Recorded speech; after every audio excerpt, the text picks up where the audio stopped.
So today we just got the 5th inning program, and a very common question that people ask around the community is which bosses should they take, or just in general which players they should take. And obviously we have a few things that were also announced, like the upcoming collection. We get another bump up in that Mariano collection. So which players should you take for that collection? Which players should you take to help your team the most? And overall, who should you choose in the 5th inning program? Let's get into it. Before we get into it, I want to quickly thank you guys for watching this video. As per usual, if you guys learned something new, make sure you hit that like button. Helps get the videos out there. Let's set a like goal of 100 to this video. Try to hit that like goal of 100. Also, if you have not hit that sub button down below, make sure you do. We are posting a lot of tips on the channel here. Help you all get better at the game. And also, I do stream on Twitch, so if you want to come hang out on the Twitch channel, come swing by, hang out with us, watch me grind out the 5th inning program, and so on. Make sure you follow the Twitch channel down below, twitch.tv/scan. It's the best place to find me outside of the YouTube. But let's talk about our 5th inning program, go into it, and let's recommend which players you guys should take. So there are a couple things I want to focus on. Like I mentioned before, every person should be in a different scenario. Some people may need one position over another, and that's always going to be a priority. Also remember that we do have the classics and the henchman packs, and these players aren't meant to be like God Squad players. They're cool, fun players, but they're very likely guys you should try to pick up for collections and that individual purpose. We're going to go through all of them in the game here, but in general, just keep that in mind, that there's really not a wrong answer. This may be a player you enjoy the most, maybe which player you think is the best, or maybe you just sell some players for stubs, buying back when they're cheaper for later. But let's just go through each pack. Let's break down and do a mini review of each player, and overall give you some recommendations on what you could do with them. So first, we have Hal Newhouser, 91 overall card here. I mean, this card isn't the worst pitcher on planet Earth, but he just has one breaking ball,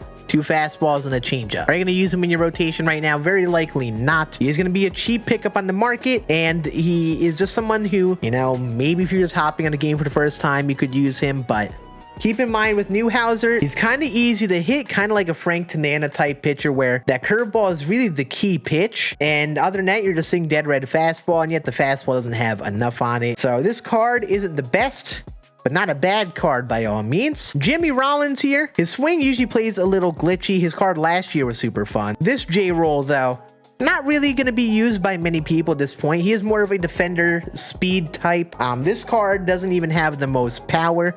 A little low on the power. Good contact versus lefties, but that's about it. You know, we have so many infield options. You may not see much use out of this card. And finally, 89 Greg Holland. If there's anyone you would actually use, I would say it's him. If you don't happen to have a full bullpen of diamonds or other good relievers, this could be a solid one. 4-seam splitter slider isn't the worst pitch mix.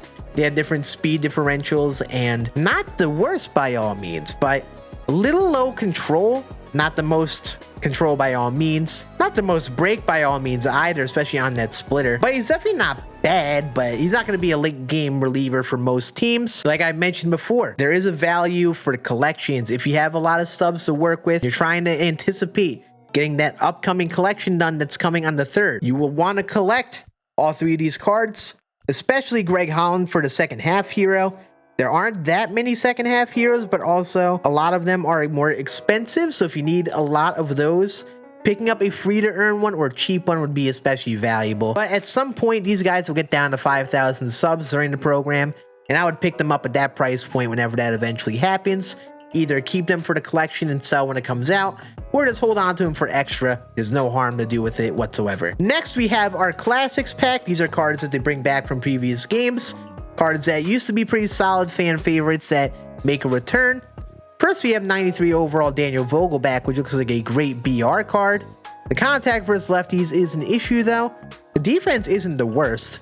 Vogel's got a good swing and the power is pretty nice in this card. This again, there are a lot of good first base options, so you won't see many God Squads. If you see this card in BR, will be a great pick. The thing that's interesting about him is he's a finest. So like, we don't have many finest in the game right now.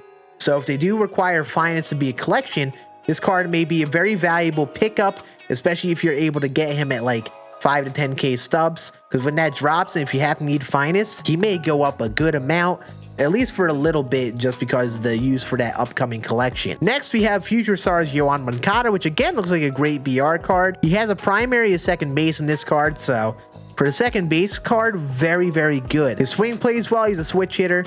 Again, this would be a great card for Battle Royale. but not really a God Squad card just because of the weak splits versus lefties, but could be very glitchy if you don't have many players to use. A very fun card here, and again, will be valuable for that future star collection in that upcoming collection that's inbound. Finally, 91 postseason Aaron Hicks makes a return. I would say this may be the least valuable of the three, just because there are more postseason cards, but overall postseason collections for those big collections are usually more difficult to complete because we don't get many of them until the very end of the year, it feels like. And this could be a good cheap one to add to the collection. Good switch hitter bat, good versus righties. I like Aaron Hicks' swing. Again, mostly a Battle Royale type card that you would see. Overall, these three cards are great because they're fun cards that we used to have in the game that people love. They are not going to be used in your God Squads. Like we mentioned with the collection, I'll show you guys very quickly here. In this Legend and Flashback collection, there's no finest section, so Vogelback may be the only finest card we have in the game right now. Then we have our Future Start collection, which was many from Team Infinity Season 2, so if you didn't do those, you may want to go for Moncada. And in postseason, there are a little bit more postseason, but also a good amount of them that you could just buy for cheap. Again, if you didn't do your Team Infinity, you just want a cheap postseason buy. I would say that going for that Aaron Hicks is not a bad idea, especially when he drops down to 5K. And finally, our bosses. Which of the bosses should you take? This is probably what you guys watch this video for. Really good bosses. I think some people are going to sleep on these guys. 99 Vlad, I think, is the best raw hitting right fielder in the game. And honestly, he may be the best raw hitting outfielder in the game right now. Probably the best hitting attributes that you can see. I love Vlad's swing. Not everyone did in years past, but I love this swing. He also has 81 speed in this card, so a little more speed than, say, his Angels card we got last year. The only downside of Vlad is the defense. He only has 70 fielding. So if you play him, you may want to only stick him out in right, but it's not a bad thing.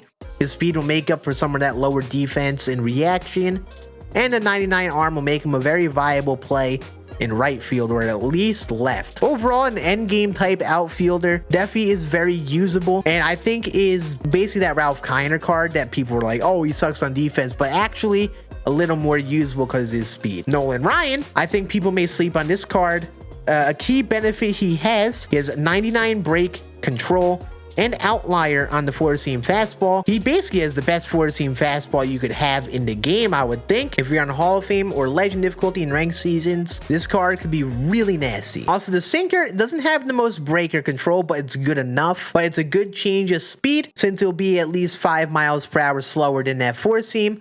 So you can kind of use it like a cutter type pitch and throw it off the plate and get them to be a little earlier, like you would with, say, a Goose Gossage card. He then has a circle change, which I think is the better of the changeups, and a 12-6, which isn't the best pitch, but it has a lot of vertical movement if you catch people chasing below the zone, or if you play that circle change correctly. You could really be a hassle at that lower part of the zone. But it will be difficult to pitch with this card because he has no slider or cutter. He has no left-right movement, so, you know, a lot of them pitches move just up and down. Take it as you will.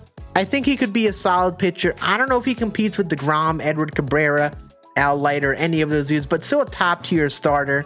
If you're someone who likes those velo types, definitely a viable starter. Finally, Joe Morgan, which I think at this point in the game is super valuable because a lot of the best pitchers in the game are right-handed, and he absolutely mashes righties.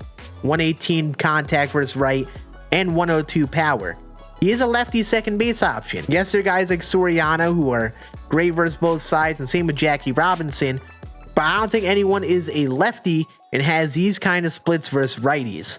Also, he does have usable splits versus lefties. 102 contact is enough. 74 power is a little lower than that 80 threshold, which isn't a terrible thing, but also you got to keep in mind you don't face as many lefties, or you could just platoon him with, say, a Jackie Robinson and always have a good defender, high-speed second baseman on your team, whether you face a righty or a lefty. Overall, he's a viable option, especially if you don't have 99 Jackie or Soriano.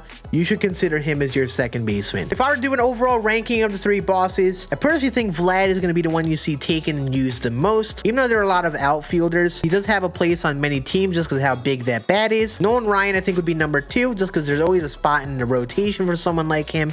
He could even be like a 3, 4, 5 starter if you have Cabrera, Shohei, DeGrom. And Joe Morgan isn't bad, but, you know, a lot of people are rocking Jackie or Soriano or even Trey Turner at second. And there are a good amount of options at this point in the game, but it is worth considering that you can platoon him with someone, and this card becomes really valuable then Also, his diamond defense and speed makes him really great. Finally, in terms of the scope of collections with these three, I think Vlad is the most valuable just because SIG series are usually more difficult to acquire. Most of them you have to buy in the market and they usually have a higher price point than many milestone and prime cards. And there aren't as many overall SIG series cards in the game. So if you're going for the collection and you want to get a free card for that, I would recommend Vlad of the three and Nolan Ryan number 2 because there are a good amount of milestone cards and some of them are expensive.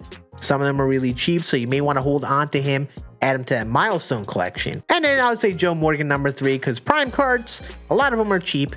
There aren't as many, but a lot of them are relatively cheap. So it's not that big of a deal if you don't take a prime card over those other 2 series. Overall, I think this program is a dub. Definitely comment down below what you guys think. I would love to have this conversation in the comment section. I think the program is fun. This is the perfect time of the year to release a guy like Vlad, Morgan, and Ryan just because they're endgame type players, but players that don't usually make it to the very end game based on the biggest names that we usually get. Fun players at this point in the game, and this is kind of the best window to drop them. But what do you guys think? I'd love to hear your thoughts. Do you agree or disagree with any of the takes I have? We may find out a bit over the next few weeks once we're able to test and use them.